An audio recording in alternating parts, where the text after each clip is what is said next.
Kalian mungkin bertanya dan bertanya-tanya, kira-kira kalau AI itu bisa bantu kita menulis tulisan apa saja? Berita baiknya, ada banyak jenis tulisan yang bisa dibantu oleh AI. Mulai dari tulisan akademik, ya, makalah kuliah, review literatur, esai, analisis statistik juga loh, teman-teman. Jadi AI pinter juga untuk melakukan analisis regresi misalnya ya. Tulisan profesional misalnya untuk kerja CV, surat rekomendasi, proposal bisnis ya. Untuk tulisan strategis atau analisis misalnya analisis saham gitu ya, insight, standar-standar ya, misalnya tentang ethical AI, tentang pendekatan-pendekatan ISO gitu ya. Kalau teman-teman lihat banyak banget yang bisa dibantu oleh AI. Sehingga kalau saya boleh bilang kalau masalah generatif AI paling jago itu ya membangkitkan konten. Dari tulisan strategis, tulisan kreatif, sampai tulisan digital teknologi seperti blog post atau konten website. Dan di episode kali ini kita akan membahas tuntas bagaimana cara prompt engineering yang benar untuk membantu kita merancang sebuah draft tulisan. Yuk, mari kita mulai.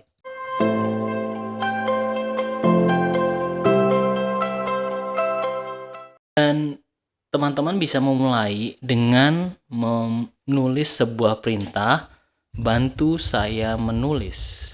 Nah, ini ya, bantu saya menulis.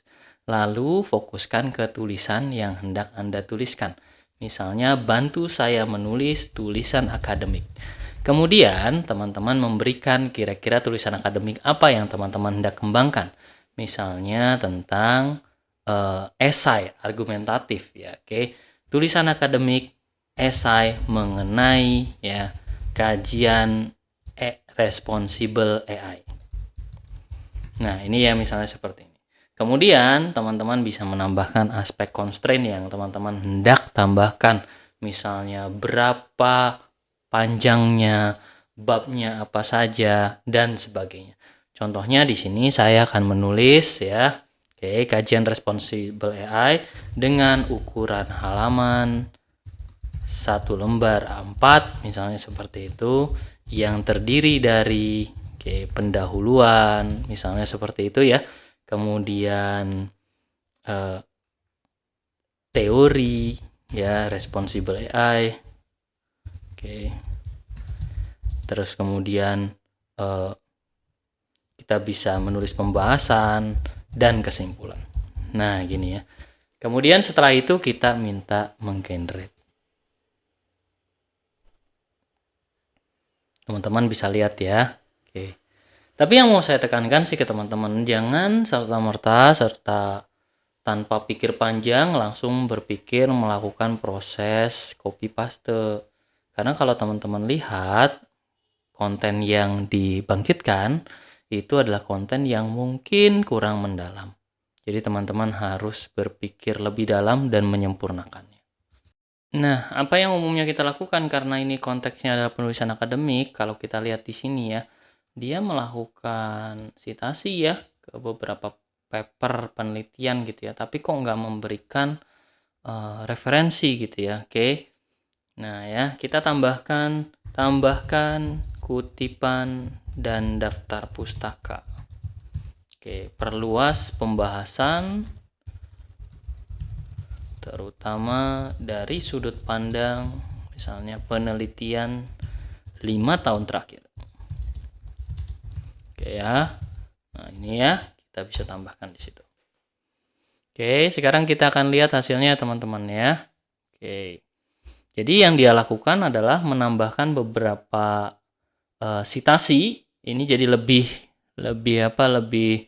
elegan lagi ya, lebih banyak informasi terkait dengan citasi, dan di sini ada daftar pustakanya. Kalian harus mengklik ya daftar pustakanya kemana. Jangan sampai nanti begitu diklik ya daftar pustakanya nggak ada. Tapi keunggulannya Copilot ini jarang banget halusinasi. Jadi halusinasi itu jarang sekali. Saya katakan jarang ya, bukan berarti tidak ada. Jarang sekali paper yang diacu itu tidak ada. Umumnya papernya ada. Jadi kalian harus make sure ini bisa berjalan ya.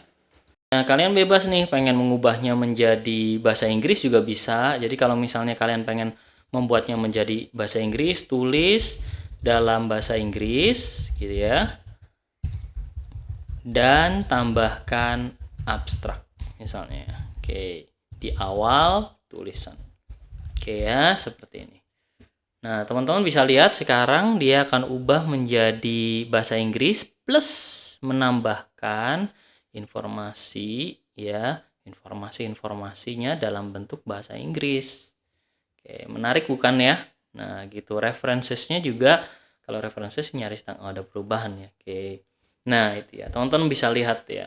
Oke. Dan di sini teman-teman sudah bisa melakukan copy paste nih. Bisa tinggal di copy kemudian dipindahkan ke Copilot ke Microsoft Word gitu ya. Tapi kalau teman-teman berlangganan Copilot 365, kalian bisa membangkitkan seperti ini langsung di Microsoft Word-nya ya, seperti itu. Sekarang kita copy dulu ya. Oke, saya mau klarifikasi dulu, nggak semuanya Microsoft Word ada icon Copilot-nya. Icon Copilot umumnya ada bagi teman-teman yang berlangganan ya Microsoft Office Family atau Microsoft Office Personal atau Microsoft 365 Copilot ya. Oke. Jadi nanti di sini ada tombol Copilot-nya, dan di sini kalau teman-teman lihat bedanya, kalian bisa lihat di sini ya ada informasi mengenai apa yang bisa kita lakukan ya, mulai dari summary dan sebagainya, atau kalian juga bisa attach sebuah dokumen untuk membantu membangkitkan ya gitu. Saya copy paste dari dokumen yang tadi. Yes, ini dia sudah dibuat ya, sudah rapi juga formatnya teman-teman. Kamu tinggal hapus ini aja gitu ya, terus kamu ubah ini menjadi title gitu ya, kemudian kumpulkan, beres deh. Jangan ya, nggak kayak gitu teman-teman. Kalian harus melakukan kurasi kembali, tambahkan aspek-aspek yang penting dan sebagainya. Copilot juga bisa melakukan aktivitas ini loh, apa namanya, rewriting loh. Jadi kalau kita pilih ini, kita bisa minta dia melakukan rewriting ya, nah auto rewrite. Tapi itu kita bahas di video selanjutnya ya. Untuk kali ini saya cukupkan sekian. Kita bisa membangkitkan konten secara mudah dengan AI. Di video-video selanjutnya kita akan lebih dalam, mulai bagaimana menulis ulang supaya tidak AI banget gitu ya, dan juga bahkan kita bisa meminta AI untuk melakukan penelitian secara mendalam. Ya, simak terus video tentang generatif AI. Sampai jumpa di video selanjutnya. Terima kasih.